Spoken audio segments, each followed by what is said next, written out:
दोस्तों, मैं गोविंद मालवीय एक बार फिर से आपका स्वागत करता हूं और आज हम चर्चा करने वाले हैं इस वीडियो के अंदर भारतीय स्वतंत्रता आंदोलन के पार्ट 34 के बारे में। पार्ट 33 में हमने बात की थी गांधी जी की भूमिका सविनय अवज्ञा आंदोलन के बारे में। हालांकि इससे पहले हमने पार्ट 30, पार्ट 31, पार्ट 32 के अंदर ये चर्चा की थी कि गांधी जी ने किस कदर सत्याग्रह आंदोलन लड़ा, उसके बाद में उन्होंने असहयोग आंदोलन कैसे शुरू किया। अब बात उसके बाद में उन्होंने सविनय अवज्ञा आंदोलन जो किया था वह कुल मिला के उसका टारगेट था ब्रिटिश कानूनों की धज्जियां उड़ाना, ब्रिटिश कानूनों की अवहेलना करना, ब्रिटिश कानूनों को चुनौती देना। देखिए, गांधी जी के सत्याग्रह आंदोलन को कुचलने के लिए ब्रिटिश सरकार ने एक रणनीति अपनाई थी जिसे रॉलेट एक्ट कहते हैं। हम बारी बारी से क्रम से वीडियोस के जरिए देख रहे हैं। अगर आप मेरे इस वीडियो पर पहली बार आए हैं तो कृपया मैं गुजारिश करूंगा कि आप इसका पार्ट 30 से देखना शुरू करें। आपको क्रमबद्ध अगर पढ़ेंगे तो पहली बार आई थिंक पूरा का पूरा स्वतंत्रता आंदोलन एज इट इज समझ में आ जाएगा। तो क्रम से ही देखिएगा। अगर यहीं से आप वीडियो देखना आरंभ करते हैं तो शायद हो सकता है कि आपको यहां से समझ में ना आए। देखिए, मैंने कहा था कि सत्याग्रह आंदोलन को कुचलने के लिए ब्रिटिश सरकार ने रॉलेट एक्ट जैसी घिनौनी रणनीति अपनाई थी। उसके बाद गांधी जी ने असहयोग आंदोलन किया तो असहयोग आंदोलन में खुद ही उन्होंने चोरा चोरी हत्याकांड के बाद स्थगित कर दिया। उसके बाद में कांग्रेस पार्टी के सारे नेता और समस्त युवा वर्ग गांधी जी के खिलाफ हो चुका था। तो फिर गांधी जी ने अकेले के दम पर 1930-31 के मध्य सविनय अवज्ञा आंदोलन किया जिसमें ब्रिटिश कानूनों को उन्होंने चुनौती दी थी अकेले के दम पर। तो गांधी नाम की इस आंधी को कैसे ब्रिटिश सरकार रोक पाती है वो हमें देखना है। गांधी जी ने सत्याग्रह आंदोलन के दौरान किसान आंदोलनों की आड़ में भारत को स्वतंत्रता दिलाने का प्रयास किया। उसके बाद में असहयोग आंदोलन में उन्होंने व्यापार को, ब्रिटिश साम्राज्य के व्यापार को चुनौती देने की कोशिश की। उसके बाद में सविनय अवज्ञा आंदोलन के दौरान उन्होंने ब्रिटिश कानूनों को चुनौती देने की कोशिश की और तीनों ही स्टेप में उन्होंने ब्रिटिश सरकार की नींवें तक हिला के रख दी थी।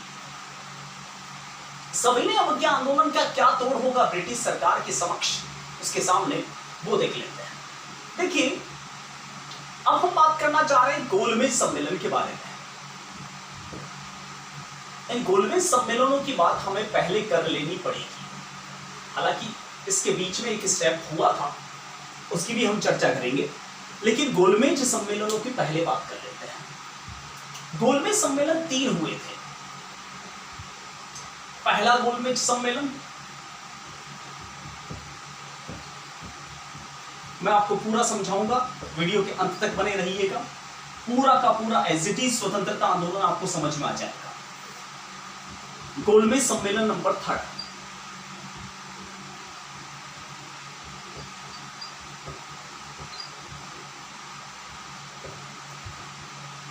यह हुआ था नवंबर 1930 में, यह हुआ था सितंबर 1931 में और यह हुआ था नवंबर 1932 में।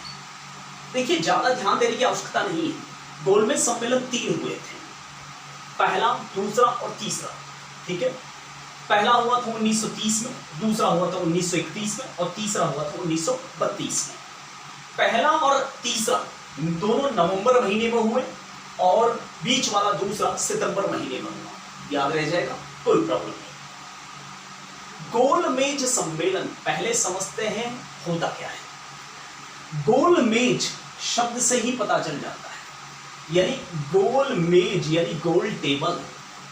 ठीक है, इंग्लिश में बोले तो राउंड टेबल।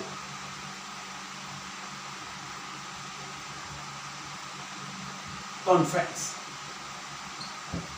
गोल मेज सम्मेलन मतलब एक गोल मेज पर सारे साथ बैठकर चर्चा करेंगे। ठीक है, यहां पर अध्यक्ष बैठेगा और साइड में सारी गोल मेज पर दूसरे सदस्य बैठेंगे। ठीक है, पहला पॉइंट ध्यान रखना है, तीनों गोलमेज सम्मेलन हुए थे लंदन में। पूछा जा सकता है, कई बार पूछा भी गया है। लंदन में हुए थे तीनों गोलमेज सम्मेलन और तीनों हुए थे बकिंघम पैलेस।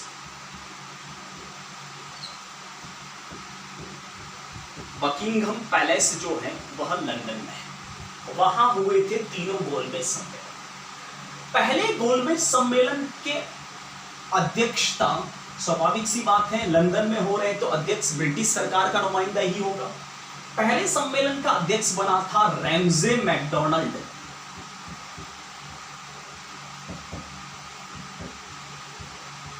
जो कि ब्रिटिश प्रधानमंत्री था, और दूसरे और तीसरे गोलमेज दोनों का अध्यक्ष था विंस्टन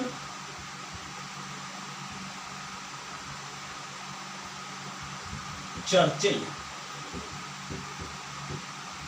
ये रैमजे मैकडॉनल्ड के बाद में ब्रिटिश प्रधानमंत्री बना था। ठीक है, अब समझते हैं कि गोलमेज सम्मेलन क्यों हुआ, कैसे हुआ, क्या कारण था गोलमेज सम्मेलनों को करने के पीछे। देखिए, ब्रिटिश सरकार को गांधी जी ने कई बार बैकफुट पर धकेला। ठीक है, ब्रिटिश सरकार हाशिए में खड़ी थी, ये बात मैं कब से कह रहा हूं। ठीक है, अगर आपने वीडियोस नहीं देखे तो वो देखिएगा, सब समझ में आ जाएगा। पहले सत्याग्रह किया, वहां बैकफुट पर धकेला, असहयोग किया, वहां बैकफुट पर धकेला, बाद में सविनय अवज्ञा किया, वहां बैकफुट पर धकेला।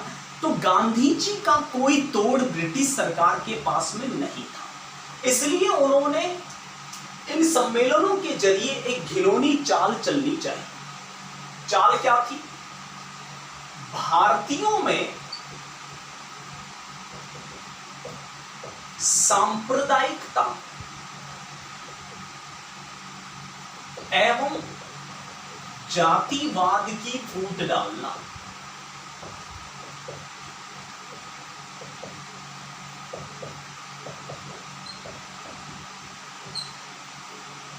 ठीक है, और ये फूट डालने की रणनीति तो शुरू से ब्रिटिश सरकार की रही है। डिवाइड एंड रूल, फूट डालो और राज करो।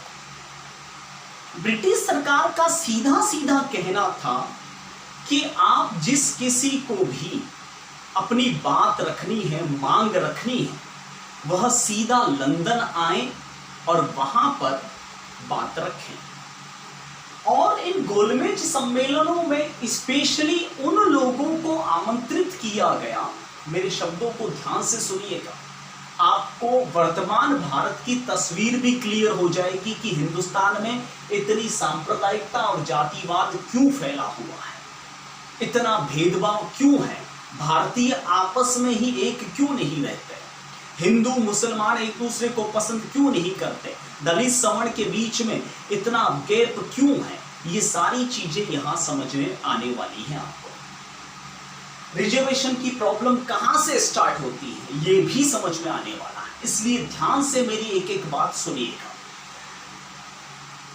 गोलमेज सम्मेलनों का उद्देश्य भारतीयों में सांप्रदायिक और जाति की फूट डालना। अब तक कांग्रेस और गांधी जी का उद्देश्य क्या था? भारत की आजादी। ठीक है, पहले अंग्रेजों ने फूट डाली, मुस्लिम लीग की स्थापना करके मुसलमानों को अलग से भड़काने का प्रयास किया। अब मुसलमानों का अलग से एजेंडा हो चुका था, मुस्लिम लीग के नेतृत्व में कांग्रेस का अलग से हो चुका था। अब तक मुस्लिम लीग के दिमाग में यह था कि वह मुसलमानों की हिमायती है और कांग्रेस भारत की हिमायती थी, लेकिन मुस्लिम लीग को लगता था कि वह हिंदुओं की हिमायती पार्टी है। ठीक है, तो वो तो एक सांप्रदायिकता की पिन जो है वो पहले से चुभ चुकी थी उनके मस्तिष्क में।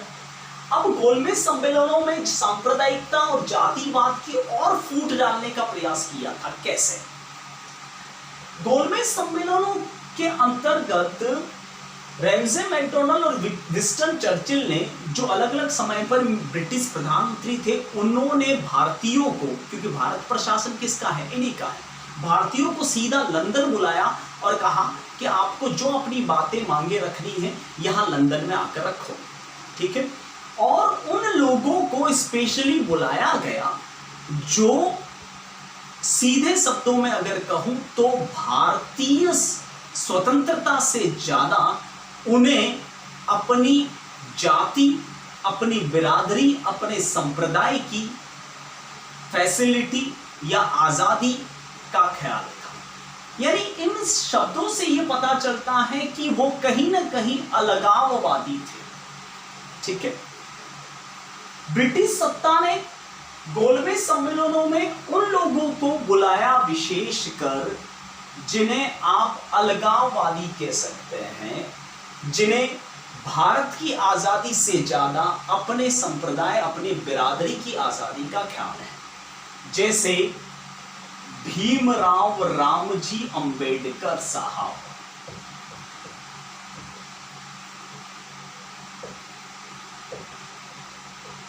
जैसे सर आगा खान। ऐसे लोगों को गोलमेज सम्मेलन में इनवाइट किया गया। ठीक है, अब मुझे बताइए, गोलमेज सम्मेलन में अगर अंबेडकर साहब जाएंगे, आगा खां जाएंगे, मोहम्मद अली जिन्ना जैसे लोग जाएंगे, तो आप मुझे बताइए ये क्या मांग रखेंगे, भारत की आजादी की या अपनी बिरादरी की आजादी की? और वैसे इनकी मांग रखना गलत भी नहीं था उस समय। ठीक है, क्योंकि बिरादरियां कहीं ना कहीं परेशान भी थी। ठीक है, लेकिन वो जगह और मंच में उचित नहीं मानता। ब्रिटिश सरकार की एक घिनौनी चाल थी, भारतीयों में आपसी फूट डालने का प्रयास था। तो पहले गोलमेज सम्मेलन में अंबेडकर साहब, सर आगा खान जैसे व्यक्ति गए, तो पहले गोलमेज सम्मेलन का विरोध कांग्रेस ने पुरजोर तरीके से किया कि हम इस गोलमेज सम्मेलन को नहीं मानते, क्योंकि इस गोलमेज सम्मेलन में कांग्रेस के सदस्य नहीं हैं।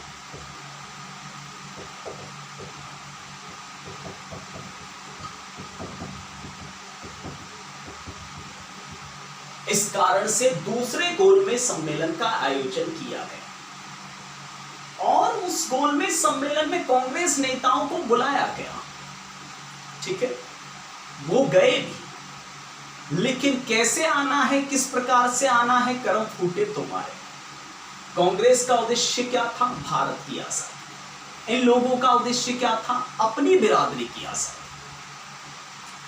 इस कारण से कांग्रेस सदस्यों को जब इनवाइट किया गया तो कांग्रेस सदस्य अपने स्वयं के खर्चे पर दूसरे गोलमेज सम्मेलन में पहुंचे।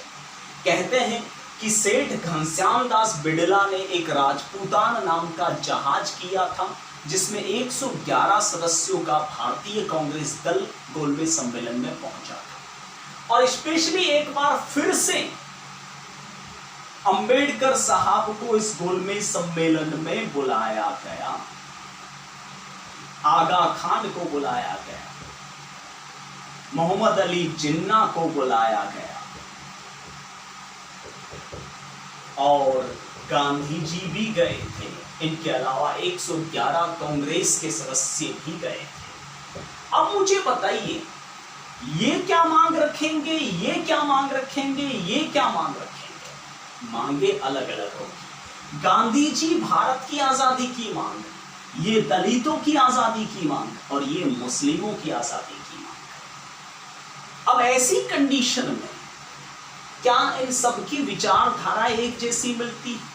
अगर इस कंडीशन में गांधी जी अगर अंबेडकर साहब को मना करते हैं या समझाने का भी प्रयास करते हैं, तो कहीं ना कहीं अंबेडकर साहब और गांधी जी में फूट पड़ेगी।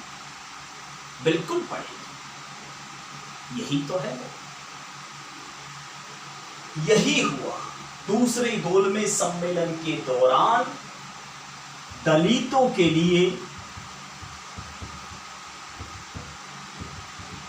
पृथक निर्वाचन की मांग रखी अंबेडकर साहब ने। आगा खान ने मुस्लिमों के लिए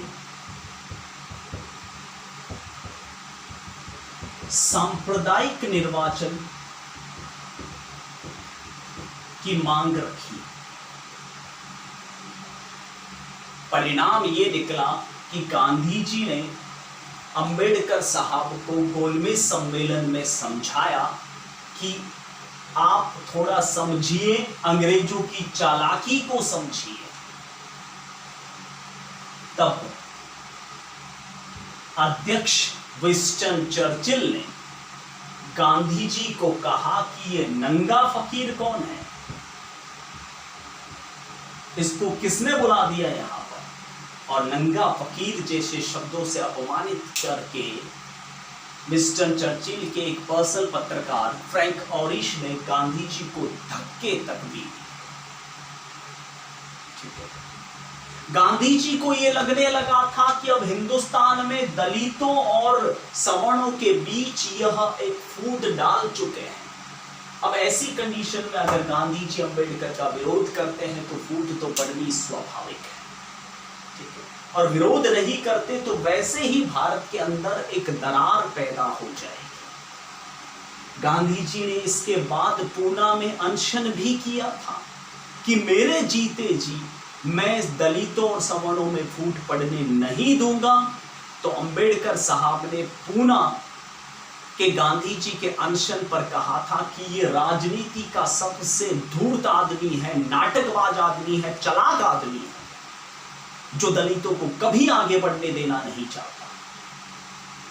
यानी वो कहीं ना कहीं ब्रिटिश सरकार अपने इरादों में कामयाब हो चुकी थी, भारतीयों में फूट पड़ चुकी थी।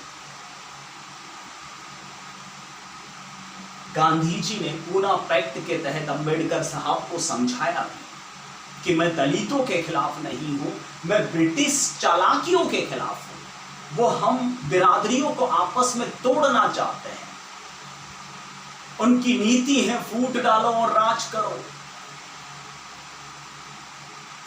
अगर आपको लगता है कि दलितों के मैं इतना ही खिलाफ हूं तो आज से वो मेरे लिए हरिजन है। उन्होंने खुद हरिजन सेवक संघ की स्थापना की थी गांधी जी, और गांधी जी स्वयं झुके अंबेडकर साहब के सामने, क्योंकि गांधी जी को लगने लगा कि अंबेडकर साहब जैसे महान आत्मा, बुद्धिमान व्यक्ति अंग्रेजों की चालों में फंस सकते हैं तो आम इंसान का क्या। इसलिए गांधी जी तीसरे गोलमेज सम्मेलन में गए नहीं।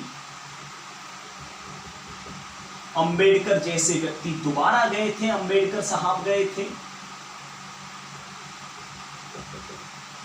प्रश्न आ सकता है तीनों गोलमेज सम्मेलन में हिस्सेदारी किसने ली थी, तो आपका उत्तर होगा भीमराव अंबेडकर साहब। और तीसरे गोलमेज सम्मेलन में दूसरे गोलमेज सम्मेलन में नियम बने थे, यानी दलितों के लिए पृथक निर्वाचन और मुस्लिमों के लिए सांप्रदायिक निर्वाचन। उस बात पर अमल किया गया और उसी के आधार पर एक कानून बना जो 1935 भारत शासन अधिनियम बन के आया था। और उसी 1935 भारत शासन अधिनियम को एज इट इज संविधान निर्माताओं ने भारतीय संविधान में डाल दिया था। और आप जानते हो संविधान निर्माता कौन थे? डॉक्टर भीमराव रामजी अंबेडकर। मैं ये नहीं कहता कि अंबेडकर साहब गलत थे, मैं ये कहना चाह रहा हूं गांधी जी के नजरिए से कि वो मंच, वो जगह अलग थी। अंबेडकर साहब खुद संविधान निर्माता थे, तो वो बाद में भी तो संविधान में दलितों के लिए, मुस्लिमों के लिए पृथक निर्वाचन की बात रख सकते थे। इस जगह पर रखना जरूरी था क्या? इसकी वजह से भारतीयों के अंदर एक दरार पड़ गई जो आज भी कायम है। अंबेडकर साहब को इस बात का बाद में पछतावा भी हुआ था कि जो मैंने पृथक निर्वाचन की बात रखी है, वैसे पृथक निर्वाचन शब्द का अर्थ अलग होता है जिसमें आरक्षण नहीं है। पृथक निर्वाचन यानी दलितों के लिए दलितों का ही प्रतिनिधित्व हो, इसका एग्जैक्टली प्रयोग किया गया था शब्द प्रतिनिधित्व, यानी दलितों के लिए दलित ही प्रतिनिधित्व करें, ये बात थी। तो कुल मिलाकर जो गोलमेज सम्मेलन है वह फूट डालने का प्रयास थे और भारत के कांग्रेस के अंदर एक बार फिर से दरार पड़ चुकी थी और उस दरार की वजह से भारतीय स्वतंत्रता आंदोलन और लंबा खिंचता गया। टूटते गए भारतीय आपस में, जाति के नाम पर, कभी संप्रदाय के नाम पर, और इसको तोड़ा किसने? ब्रिटिश सरकार ने, जिसको आज भी हम भुगत रहे हैं। खैर, इस पर ज्यादा कमेंट अच्छी बात नहीं है, लेकिन समझाना मेरा दायित्व था। देखिए, इससे पहले एक और पैक्ट हुआ था जिसे गांधी इरविन पैक्ट कहते हैं।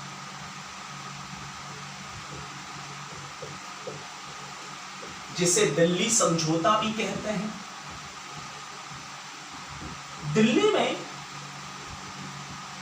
गांधी जी और ब्रिटिश वायसरॉय लॉर्ड इरविन दोनों मिले थे करीब 5 मार्च 1931 के आसपास। जब गांधी जी ने सविनय अवज्ञा आंदोलन किया तो गांधी जी को समझाने के लिए ब्रिटिश वायसरॉय लॉर्ड इरविन ने उनको दिल्ली बुलाया और इस पैक्ट के अंतर्गत, इस दिल्ली समझौते के अंदर, इसको दो महात्माओं का मिलन भी कहा जाता है। गांधी जी और इरविन मिले थे और यहां गांधी जी को अपनी बातें, अपनी मांगे रखनी थी, ठीक है। तो गांधी जी ने वहां अपनी मांगे भी रखी।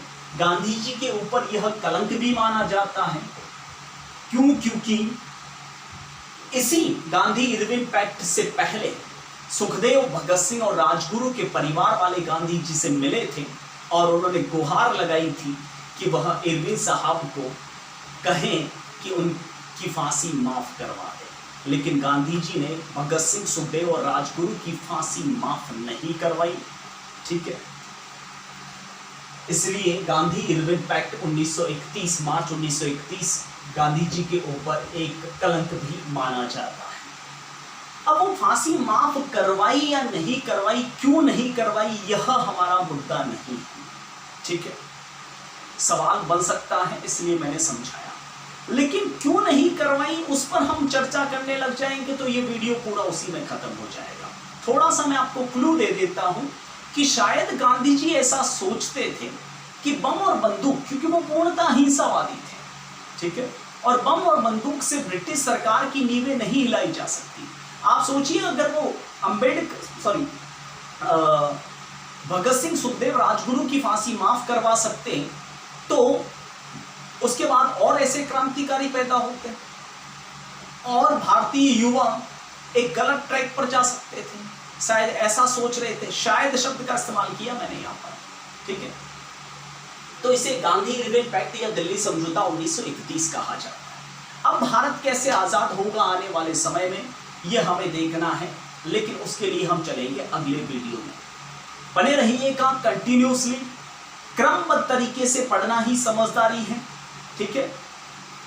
फिलहाल के लिए आपसे इतना ही, मिलते हैं अगले वीडियो में। थैंक यू, बाय, जय हिंद।